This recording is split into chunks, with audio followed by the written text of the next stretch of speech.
तसं सर्वांनी संतांनी सांगितलं.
Thank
you.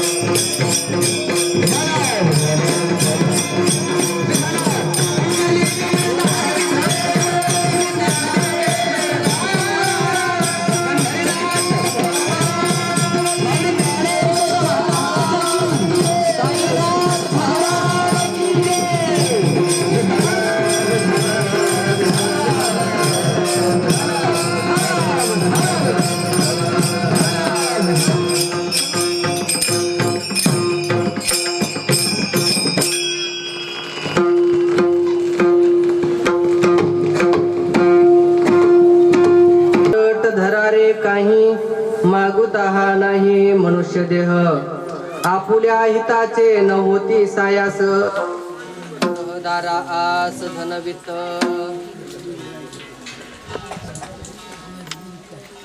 अवचित निधान लागवी होती त्या लोका टाळ मृदंग श्रोते देका तया माझे नमन दंडवतगा ऐसे नमन कोरणी सकळा हरिकथा बोले बोबडिया बोला अज्ञान म्हणून आपल्या बाळा चालवी सगळा नामा म्हणे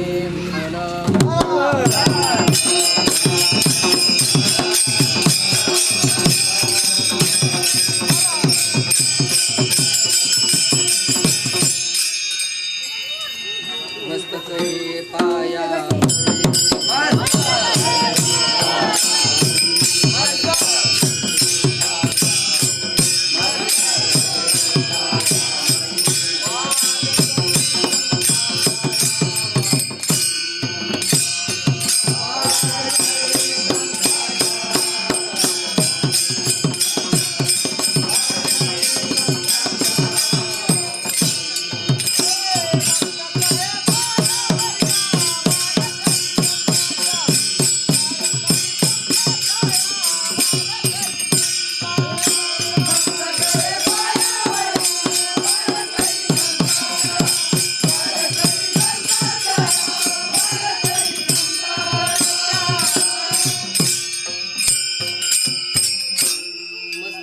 पायावरी वारकरी संतांच्या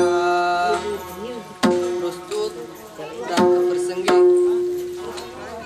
कीर्तन रूपी सेवेसाठी निवडलेला अभंग महान भगवत भक्त संत श्रेष्ठ देहू निवासी जगद्गुरु तुकाराम महाराज यांचा 5 चरणाचा उपदेशपर प्रकरणातील अभंग सेवेसाठी निवडला.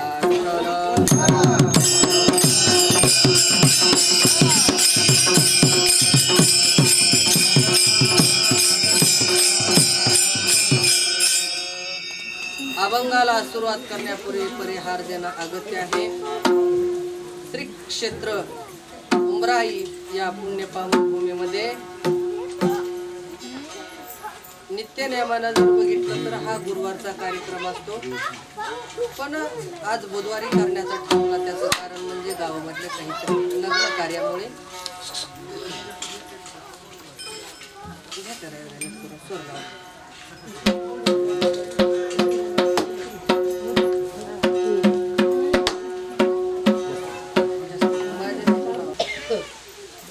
या ठिकाणी कार्यक्रमाला उपस्थित उमराईतले सगळे मला ओळखीत आहेत, मी सर्वांना ओळखीतो. त्याच्यामुळं नाव राहण्याची शक्यता जास्त आहे. त्याच्यामुळे सर्व उमराईतील माता माऊल्या पुरुष मंडळ भजनी मंडळ जमलं ना. कुणाला राग नको, कुणाला लोभ नको. आता बाहेरगावचे आले त्यांचे तर नाव घ्यावं लागते ना तेवढे. बाहेरगावून अनोळखी काही भजनी मंडळ आलेले आहे, खाली श्रोते मंडळ. त्याच्यामध्ये ओळखीचे चेहरे सांगतो. आमचे अण्णा आहे दावडीहून आलेले. नंतर आपल्या श्री क्षेत्र शिवगड संस्थान येथील सर्व विद्यार्थी या ठिकाणी उपस्थित आहेत, साधक अवस्थेतील. नंतर या कार्यक्रमाला उपस्थित आमचे हरिभक्त परायण परमपूज्य आदरणीय जे की माझ्या रामकथेला, भागवत कथेला आणि कीर्तनाला तिन्ही मध्ये साथ संगत करणारे आमचे हरिभक्त परायण दत्ता महाराज कदम रुईकर, आपण उत्कृष्ट कीर्तनकार आहेत, ते सुद्धा या कार्यक्रमाला उपस्थित आहेत. त्याच्यानंतर आमचे परम मित्र आदरणीय हरिभक्त परायण परमपूज्य आदरणीय जे की रामकथेला, भागवत कथेला ते सुद्धा उपस्थित असतात. असे आमचे हरिभक्त परायण नागेश महाराज होरकटवाडी हे सुद्धा या कार्यक्रमाला उपस्थित आहेत. ते सुद्धा उत्कृष्ट कीर्तनकार आहेत. त्याच्यानंतर आमचे परम मित्र आदरणीय गुरुबंधू हरिभक्त परायण परमपूज्य आदरणीय ज्यांनी की मला बऱ्याच वेळेस वाजवले कीर्तनामध्ये पक्वत असे आमचे हरिभक्त परायण परमपूज्य आदरणीय भैरवनाथ महाराज शिनगारी धारूरकर हे सुद्धा या कार्यक्रमाला उपस्थित आहेत. मला वाटतं झाले ना. आपण कुणी तर नाही ना, आता नाही ना कुणाला राग ना. करू का कीर्तनाला सुरुवात? विठ्ठल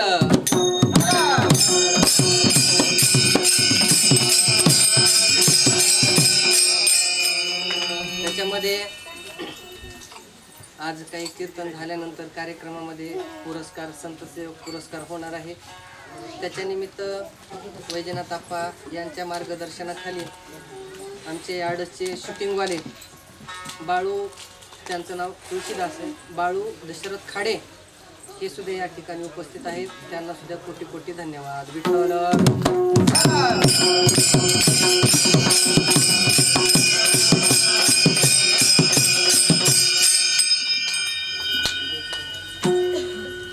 सज्जना हो, जीवनाच्या प्रवाहामध्ये दोन प्रवाह पडतात. झाले अभंगामध्ये आता मी प्रवेश करायला. हो, लक्ष ठेवा. अजून एक माफ करा. त्याच्यामध्ये आजच्या पंक्तीचे अन्नदाते हरिभक्त परायण परमपूज्य आदरणीय, मला वाटतं त्यांच्याच गेल्या वर्षी पंक्तीच्या टायमाला माझाच कार्यक्रम होता, असे अनंत निवृत्ती सोळंके यांची आजची पंगत आहे. त्यानिमित्त आपल्या गावातील उत्कृष्ट अशी साऊंड सिस्टीम असणारे, आणि माझी आवडती साऊंड सिस्टीम आहे. अण्णा तुम्ही एके साली कुठलं लावलं की धावडीला ती बिघडलंच खातात मोठ्या सप्त्यात. असे आमचे हरिभक्त परमपूज्य आदरणीय विठ्ठल नाना केंद्रे हे सुद्धा या कार्यक्रमाला उपस्थित आहेत. म्हातारपणी का व्हायला पण लेकरू झालं विठ्ठल.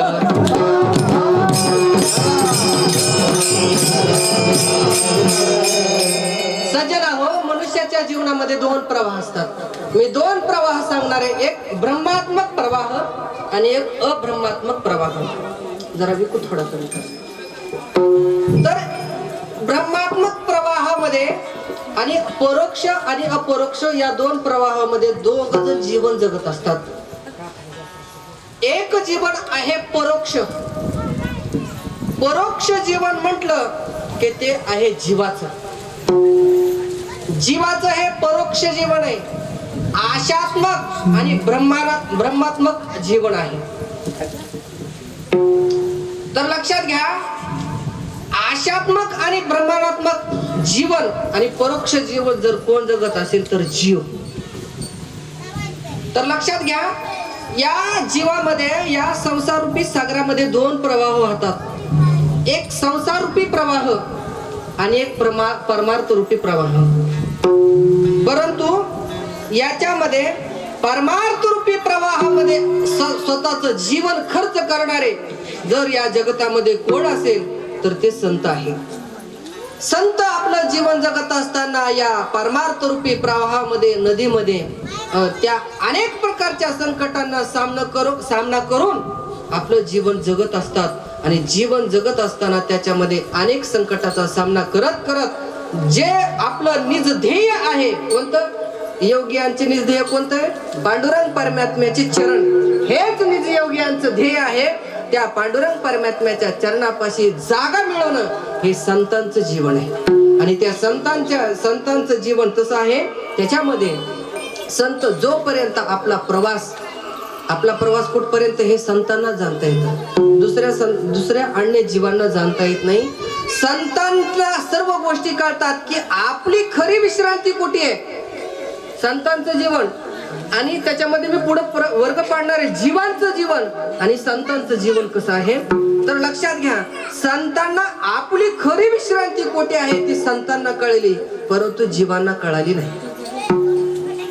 संतांनी ओळखलं सत्य असत्य या दोन गोष्टीमध्ये, मिथ्या अमिथ्या या गोष्टी सर्व संतांनी जाणल्या आणि त्या प्रवाहामध्ये वाहून घेतलं. कोणता प्रवाह? परमार्थ रूपी प्रवाह. नदीमध्ये उतरले आणि स्वतः जीवन जगत असताना त्या प्रवाहामध्ये अनेक संकटाचा सामना करून सत्य मिथ्या हे जाणून ते पुढे प्रवासाला निघतात. आणि प्रवासाला निघाल्यानंतर त्या नदीमध्ये संत समुद्राला जाऊन मिळतात. म्हणजे समुद्राला म्हणजे भगवान पांडुरंग परमात्म्याच्या चरणापाशी. आणि त्या पांडुरंग परमात्म्याच्या चरणापाशी जागा मिळवली की तिथून पुढला प्रवास संपला. हो, समुद्राला गंगा मिळाली, तिथून पुढला प्रवास संपला. हो, त्याला प्रमाण आहे. तुका म्हणे गंगा सागर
तुका म्हणे गंगा सागर संगमी अवघ्या झाल्या उर्मी एकमय. गंगा समुद्राला जाऊन मिळाली की गंगा ही गंगा राहत नाही, तर काय होऊन जाते, अवघ्या झाल्या उर्मी एकमय. समुद्र आणि गंगा वेगळी राहत नाही. तसं पांडुरंग परमात्म्याच्या चरणापाशी संतांनी जागा मिळवली की ते वेगळं राहत नाही. आणि खरी जीवाला विश्रांती कुठे आहे? अहो संतांच्या चरणापाशी हीच खरी विश्रांती.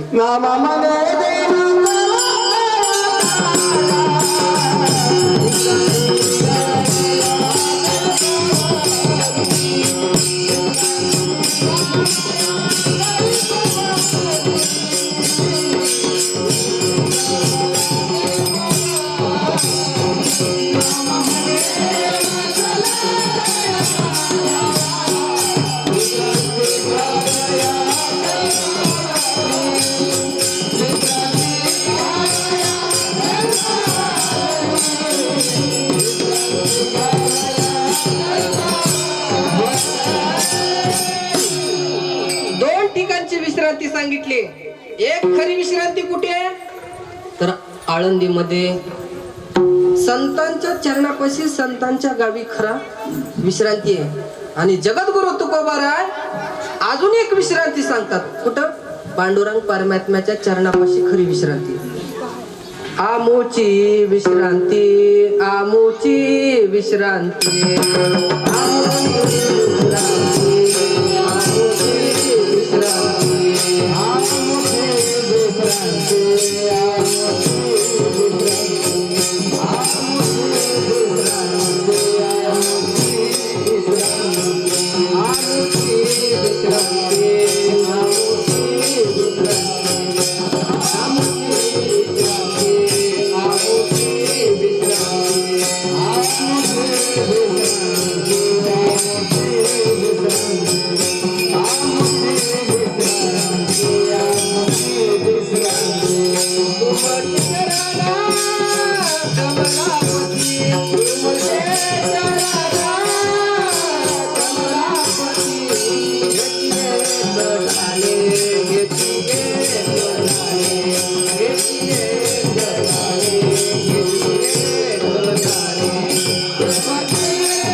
विश्रांती कुठं सांगतात, तर ऐका. आमुची विश्रांती तुमचे चरण कमलापती, हेची एक जाणे काया वाचा आणि मने.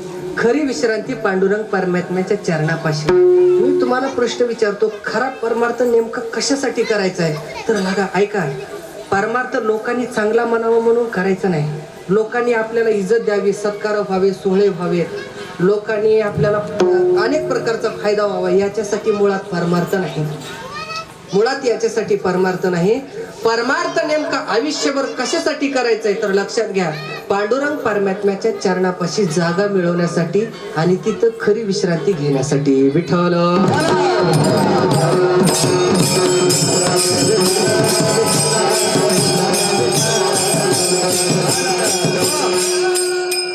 आणि तिथं खरी विश्रांती आहे, अन्य दुसरीकडे विश्रांती नाही. संतांनी सर्व गोष्टी मनातले अडथळे सांगितलेत, अडथळे सांगितले. त्याच्यामध्ये अनेक अडथळे कुठले सांगितलेत. आता नदीमध्ये लाकडं वाहतात, बरोबर आहे. पाण्याला जर त्या नदीतल्या पाण्याला जर गंगेपर्यंत जायचं झालं, समुद्रापर्यंत, पाणी सहजासहजी तिथपर्यंत पोहोचत नाही. त्याच्यामध्ये काट्या येतात, कुपाट्या येतात, बोराट्या येतात, नंतर दगड येतात, नंतर प्राणी, मेलेले प्राणी, त्याच्यामध्ये अनेक प्रकारचं लाकडं वाहून येतात. सोपं का पाण्याला तिथपर्यंत पोहोचणं, समुद्रापर्यंत. तसंच आहे, परमार्थ सुद्धा करताना सोपा नाहीये, अनेक प्रकारचे अडथळे येतात.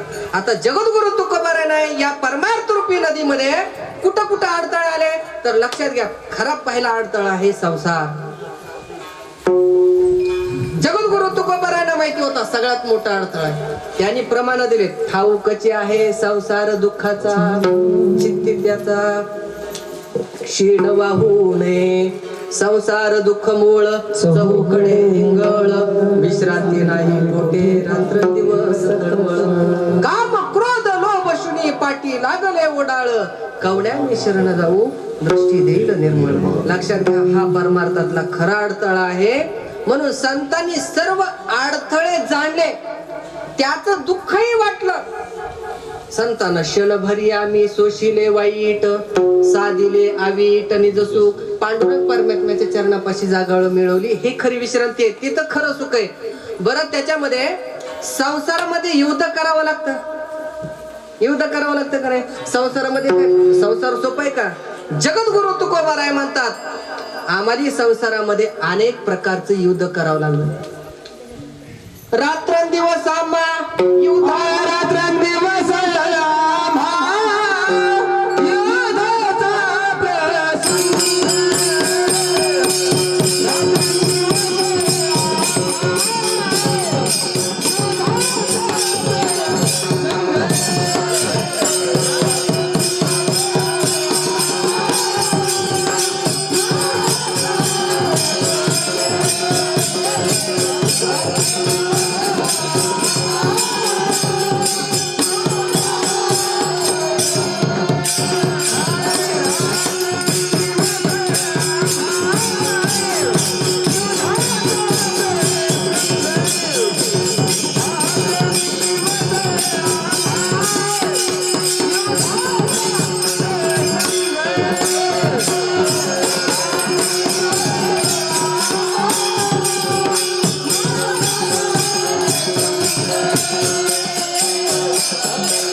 रात्रंदिवस आम्हा युद्धाचा प्रसंग, आंतरबाह्य जग आणि मन, जीवाही आगोज पडती आघात. लक्षात घ्या, प्रपंचामध्ये अनेक प्रकारचे आघात सहन करावे लागतात, युद्ध करावं लागतं. आता या ठिकाणी तुम्हाला कीर्तनाला येताना सोपी गोष्ट आहे का. तुम्हाला अनेक अडचणीला सामोरं, कुणाच्या बैलाला पाणी पाजायचं राहिले, कुणाचं खुरपायला चालू, सोपं नाहीये. लक्षात घ्या, अनेक प्रकारच्या अडचणी आहेत, परंतु सगळ्या अडचणीचा सामना करून का होईना पर्यंत तुम्ही इथपर्यंत आला.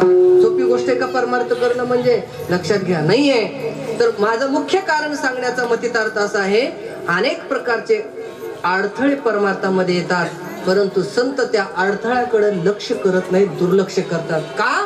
त्याचं माहिती आहे संतांना की हे प्रपंचातले अडथळे संसारातले अडथळे हे काय करतात, हे भ्रमात्मक आहेत आणि परोक्ष आहेत. म्हणून या परोक्ष गोष्टीकडे संत लक्ष देत नाहीत, म्हणून ते आपल्या ध्येयापर्यंत पोहोचतात. विठ्ठल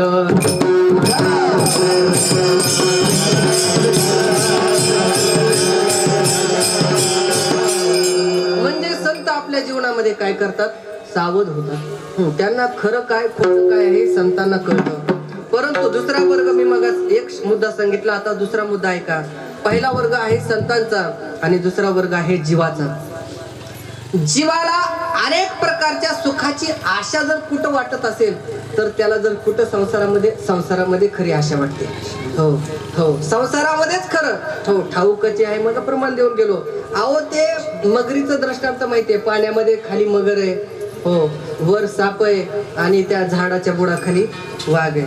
आणि त्याच्या ते फाट्यावरून काय करतो, एक महवळ असतं, महवळाचं थेंब नेमकं त्याच्या जिभेवरती पडतो आणि त्याला वाटतं माझ्यावरले सगळे संकट संपले. अरे बाबा, तुझ्याकडले संकट संपले नाहीत.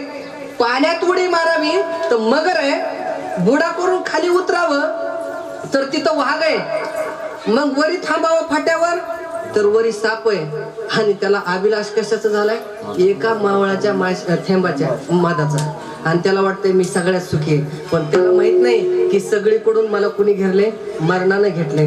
तसंच आहे बघा आपल्या संसारामध्ये. आपल्याला सुद्धा वाटतं माझी ठेकी मला चांगलं सांभाळते, माझा बाळ्या मला चांगलं सांभाळते, 250 एकर जमीन आहे, 200 एकर जमीन आहे, घरदार बांधलेलं आहे, बंगला सगळं बांधलेलं आहे, आणि माणसाला वाटतं त्याच्यामध्येच खरं सुख आहे.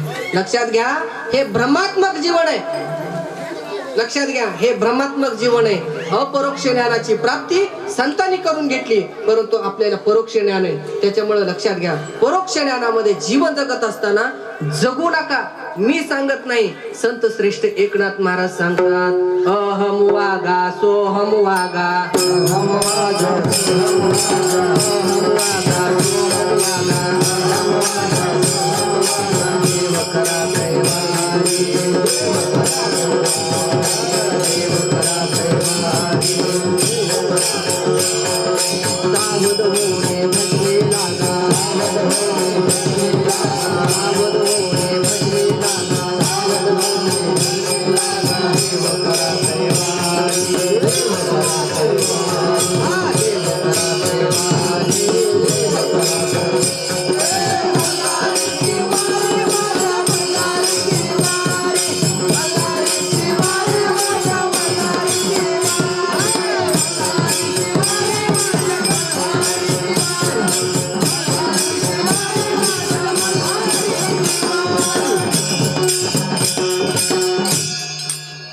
तर नाही येत कुणाला नसतं वांदे नाही.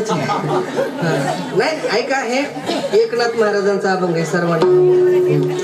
आणि सर्व उमराईकरांना, आता मी 10 वर्ष झालो उमराईमध्ये येतो, मला उमराईला कीर्तन करायला जरा वेगळीच मजा आहे. का, इथं सगळे परमार्थातले जाणकार माणसं आहेत आणि मला खरा आनंद इथंच येतो माहितीये का. ज्या गावामध्ये चांगले जाणकार माणसं आहेत परमार्थातले, तिथं बरं वाटतं. नसतं काय कीर्तनामध्ये, आता कीर्तनाची महाराज लोकांनी चव घातली, सासू सुनाच्या गप्पा गोष्टी, ठकीचं असं तसं झालं काहीतरी. तीच कीर्तनामध्ये सासू विषयी नसतात, ती लेकी विषयी रडवायचं, काहीतरी 10-5 कीर्तनामध्ये विनोद सांगायचे, जोक सांगायचे, तुकोबारायच्या अभंगाची कड लावायची. हेच कीर्तन आहे. मग माहितीये, सर्वांना माहितीये, 10 वर्ष झालं. आतापर्यंत मी कीर्तनामध्ये सांप्रदायिक परंपरेनुसारच कीर्तन करतो. विठ्ठल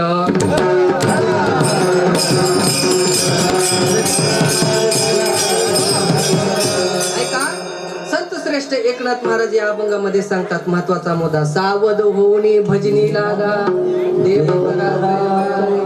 म्हणजे या संसार रूपी प्रवाहामध्ये जीवन जगत असताना आपण नेमकं कसं जीवन जगतोय, आपल्याला या गोष्टीचं ज्ञानच नाही. आणि त्या गोष्टीचं ज्ञान नसल्यामुळं आपल्या जीवनामध्ये अधोगतीला जातोय. सदगतीला जाण्यापेक्षा आपलं जीवन अधोगतीला जातो. आणि अधोगतीला जीवन गेलं रे गेलं की अनेक प्रकारचा पुन्हा जन्म आणि मृत्यू या फेऱ्यामध्ये जीवन जगावं लागतं आणि अनेक प्रकारचं दुःख भोगावं लागतं. विठ्ठल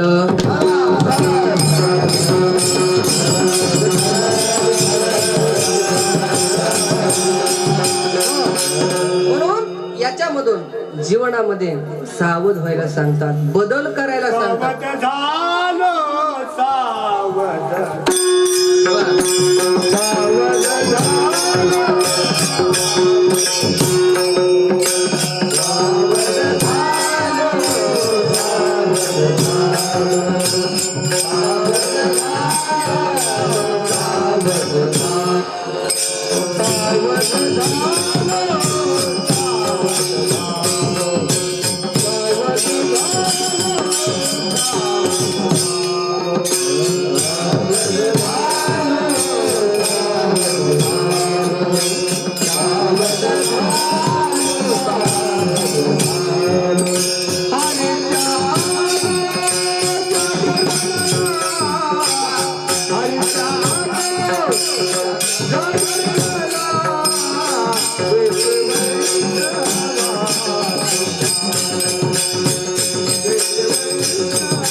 सावध झालो हरीच्या आलो जागरण. माझं प्रमाण ओढलं बरं का महाराज, तुम्ही नेमकं म्हणणार होतो पण तुम्ही लगेच उचलत. असं टायमिंग गाठायला गरजेचं आहे बरं का. नेमकं एसटी यायला आणि एसटी मध्ये बसायला.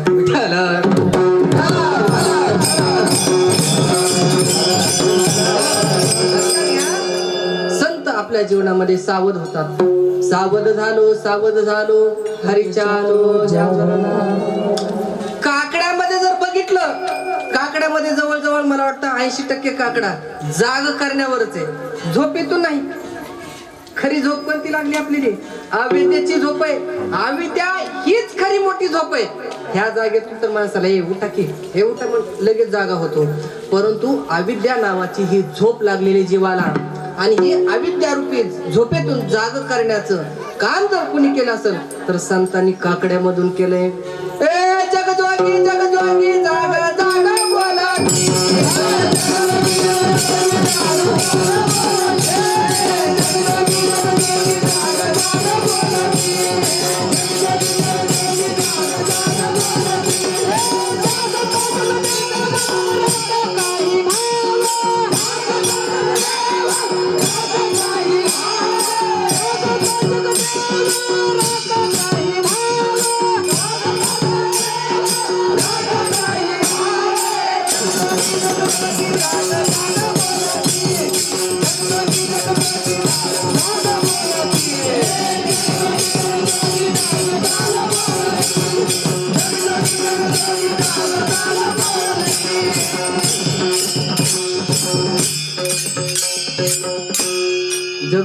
जगजोगी जाग जाग बोलती, जागता जग देख राता काही.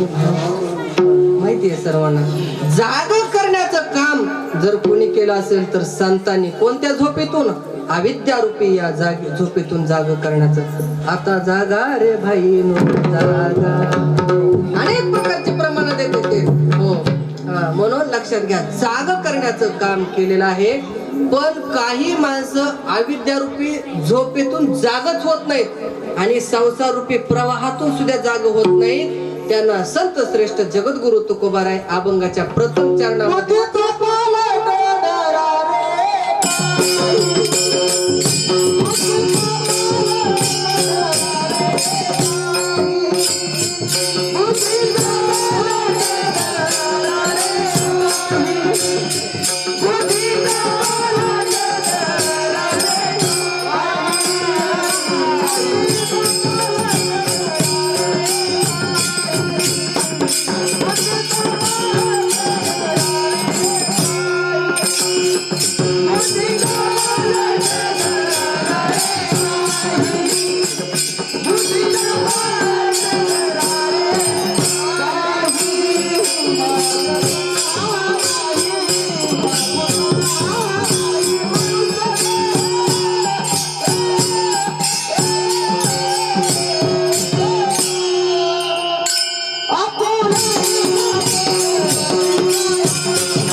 संत श्रेष्ठ जगद्गुरु तुकोबाराय आता तरी बदल करायला सांगतात. आतापर्यंत परमार्थामध्ये तुम्ही नाही लक्ष दिलं, नाही इकडं वळलात. कमीत कमी आता जाऊ द्या, हो द्या 60 वर्ष वय, 50 वर्ष, 40 वर्ष, 20 वर्ष, आतापर्यंत घातलं तुम्ही संसारामध्ये लक्ष घातलं, तिथं बुद्धी घातली. आतापर्यंत तुमची बुद्धी संसारामध्ये चलत होती, पण कमीत कमी तुमची अधोगती होऊ नये. बुडते हे जन न देखवे, डोळा येतो कळवळा म्हणूया. आतापर्यंत तुमचं जीवन संसारामध्ये खर्च झाले, जाऊ द्या, झालं तर झालं. कमीत कमी आता बुद्धीचा पालट धरा रे काही. आता तरी काहीतरी बुद्धीमध्ये बदल करा. अजून वेळ गेलेली नाही. मी म्हणतो वेळ कुणाची गेली? ज्यावेळेस या देहातून श्वास थांबला त्यावेळेस खरी वेळ गेली. आता अजून एवढे 60-70 वर्षाचे माझ्या समोर आजी आजोबा आहेत, अजून सुद्धा तुमच्याकडे वेळ आहे. कोणत्या गोष्टीसाठी? सावध होण्यासाठी. मला एक परवा दिवशी आजी भेटली, 95 वर्षाची, आडसमध्ये. मॅम म्हणलं, आजी माळ दिसा ना तुमच्या गळ्यामध्ये. आजी म्हणल्या, महाराज मला बी माळ घालायची म्हणल्या, पण 2 एकर रान घेतल्याशिवाय घालायची नाही. आता माळीचा ना त्या 2 एकरचा अर्थात ती काही संबंध आहे का? आणि 95 वर्ष वय, कोण दिवस येईल कैसा नाही. 95 वर्ष वय, तरी पण त्या आजी सावध झाल्या नाही. आता त्या आजी कधी जातील? मरून आहेत बिचारे, पण लक्षात घ्या, सावध झाल्या नाही. अजून बी त्यांचं 2 एकरवर डोळा आहे, 2 एकरवर.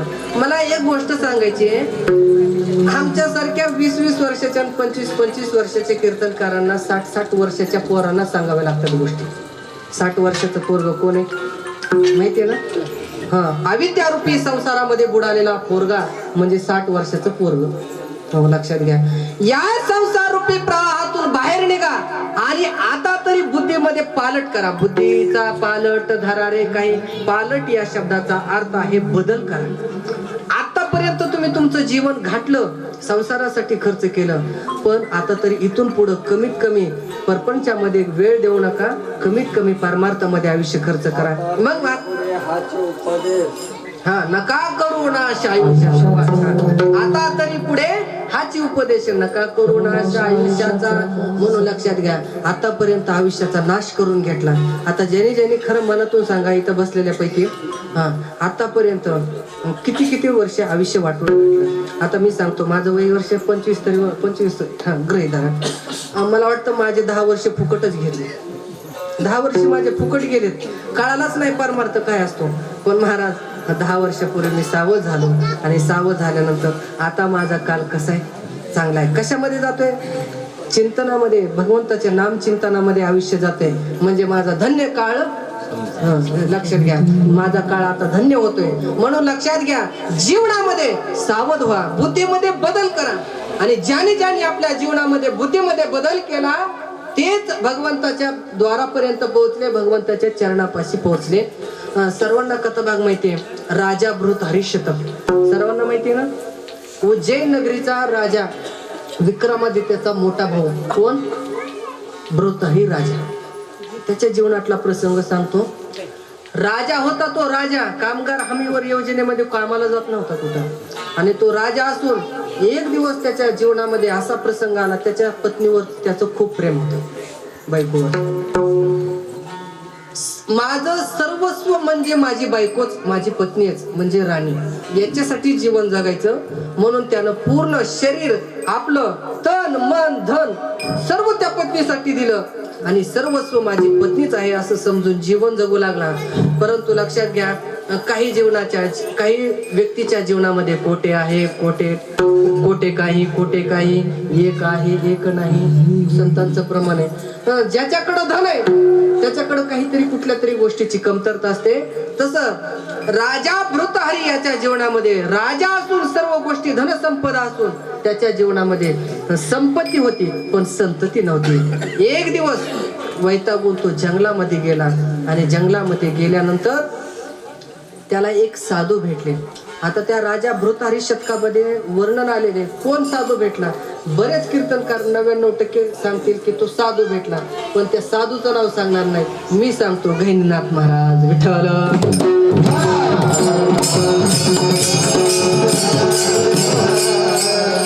मच्छिंद्रनाथ, गहिनीनाथ, गोरक्षनाथ, गहिनीनाथ महाराज भेटले आणि गहिनीनाथ महाराजांनी सांगितलं की राजा तू तुझ्या जीवनामध्ये दुःखी दिसतोयस काय.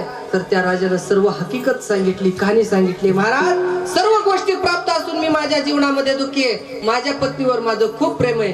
पण त्यानं विचारलं साधूनं, काय रे बाबा तुझं नेमकं दुःख काय. तर म्हणला महाराज मला मुलगा नाही म्हणून काय केलं साधूला दया आली. आणि दया आल्यानंतर त्या साधूनं काय केलं, त्याला एक आंबा दिला. आंबा दिल्यानंतर तो आंबा साधूनं दिल्यानंतर साधूने सांगितलं की राजा हा आंबा तुझ्या पत्नीला दे खायला. राजा भृतारी शतक वाचा आणि त्याला सांगितलं हा आंबा तुझ्या पत्नीला प्रसाद म्हणून दे. आणि तो आंबा पत्नीनं खाल्ला की तुझ्या घरामध्ये काही महिने निघून गेल्यानंतर तुझ्या घरामध्ये पाळणा आलेल, तुला संतती होईल. असं म्हणल्यानंतर राजा घरी गेला.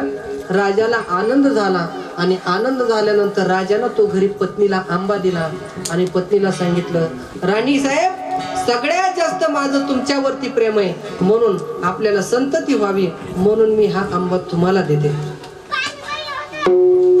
पण राणीला आता तो आंबा कशाचा होता, अमर होण्याचा होता मुळात, हो संतती होण्याचा नव्हता. पण ही गोष्ट न सांगता तुम्हा कळो येते विश्वे विश्वांबर माझी मन झाली अनावर वाचा. लक्षात घ्या. म्हणून त्या पत्नीनं सांगितलं अमर होण्याचा आंबा आहे. लक्षात घ्या, संतती होण्याचा नाही. हा अमर होण्याचा आंबा आहे. म्हणून तो अमर होण्याचा आंबा त्या पत्नीला दिला. राजाला वाटलं मी मेलो तू मेलो, पण माझी बायको अमर तरी होईल असं म्हणून त्यानं तो आंबा पत्नीला दिला. आणि पत्नीला दिल्यानंतर त्याला सांगितलं तू ही आंबा खा. आता पत्नीचं खरं प्रेम राजावरती नव्हतं. राजाचं त्या राणीचं खरं प्रेम होतं प्रधानावरती. त्यांच्या दरबारामध्ये जो प्रधान होता त्याच्यावरती होता. त्या राजाच्या पत्नीनं त्याला आंबा दिला आणि त्याला सांगितलं मी मेले तर मेले, तू आंबा खा आणि अमर हो. असं म्हणल्यानंतर त्या प्रधानानं तो आंबा घेतला आणि आंबा घेतल्यानंतर त्याचं खरं प्रेम होतं भांडे घासणाऱ्या बाईवर. कुणाचं, प्रधानाचं खरं प्रेम कोणावर होतं, भांडे घासणाऱ्या बाईवर. आता ती म्हणला हा आंबा खा. त्या बाईला दिल्यानंतर ती बाई म्हणली मी जर हा आंबा खाल्ला अमर झाले तर मरेपर्यंत अमर, जोपर्यंत अमर आहे तोपर्यंत लोकांच्या दरबारामध्ये भांडेच घासू का. म्हणून तिनं काय केलं, म्हणली हा जर आंबा मी ज्याच्या दरबारामध्ये भांडे घासते त्या राजालाच आंबा दिला तर काय होईल, कमीत कमी तो राज्य करेल आणि सुखी समाधानानं या प्रजेचा सांभाळ करेल. म्हणून त्या भांडे घासणाऱ्या बाईनं काय केलं, तो आंबा राजेपर्यंत दिला. एवढा एसटीचा प्रवास झाला आणि शेवटी कुठं थांबली एसटी, ज्या ठिकाणावरून हल्ली होती त्याच ठिकाणी एसटी थांबली. थांबल्यानंतर राजा म्हणला, त्यानं विचार केला की माझ्या जीवनामध्ये माझं खरं प्रेम माझ्या पत्नीवर आहे, म्हणून मी माझ्या पत्नीला आंबा दिला. आणि पत्नीपासून आंबा दिल्यानंतर हा प्रवास करून करून भांडे घासणाऱ्या बाईपाशी कशी आला आणि तो माझ्याकडे परत आला. म्हणून त्यानं विचार केला, पत्नीला विचारलं, पत्नीला अगं मी तर आंबा तुला खाण्यासाठी दिलता, माझं सगळ्यात जास्त प्रेम तुझ्यावर आहे. त्यावेळेस पत्नीनं सांगितलं महाराज एक गोष्ट, आपल्या 20 वर्ष झालं आपल्या लग्नाला होऊन, 20 वर्षामध्ये मी तुमच्यावर कधीच मनापासून प्रेम केलं नाही. माझं सगळ्यात जास्त जर प्रेम कुणावर असेल तर आपल्या दरबारामध्ये असलेल्या प्रधानावरती. प्रधानाला बोलवलं, प्रधानानं सांगितलं सगळ्यात जास्त माझं प्रेम भांडे घासणाऱ्या बाईवर आहे. आणि भांडे घासणाऱ्या बाईनं सांगितलं की हा आंबा अमर खाल्ल्यानं अमर राजा व्हावा म्हणून मी तुम्हाला दिलाय. असं म्हणल्यानंतर राजानं प्रधानाला शिक्षा केली नाही, पत्नीला शिक्षा केली नाही, भांडे घासणाऱ्या बाईला शिक्षा केली नाही. राजानं विचार केला जिच्यासाठी मी आयुष्य माझं खर्च केलं, सर्वस्व तिला देऊन टाकलं, तन मन धन, ती पत्नी जर 20 वर्षामध्ये माझी झाली नाही तर मी काय या संसारामध्ये गुंतून राहू. म्हणून त्या दिवशी राजानं काय केलं, राजा भृतारी राजानं बुद्धीमध्ये पालट केला. म्हणजे बदल केला, बुद्धीचा पालट धरारे काही. म्हणून राजानं बुद्धीमध्ये बदल केला आणि बदल केल्यानंतर राजानं सर्व राज्याचा त्याग करून वनामध्ये गेला आणि वनामध्ये गेल्यानंतर त्या ठिकाणी अनेक प्रकारची भगवंताची साधना केली आणि साधना करत असताना राजानं त्या ठिकाणी राजा भृतहरिशतक नावाचा ग्रंथ लिहिला. विठ्ठल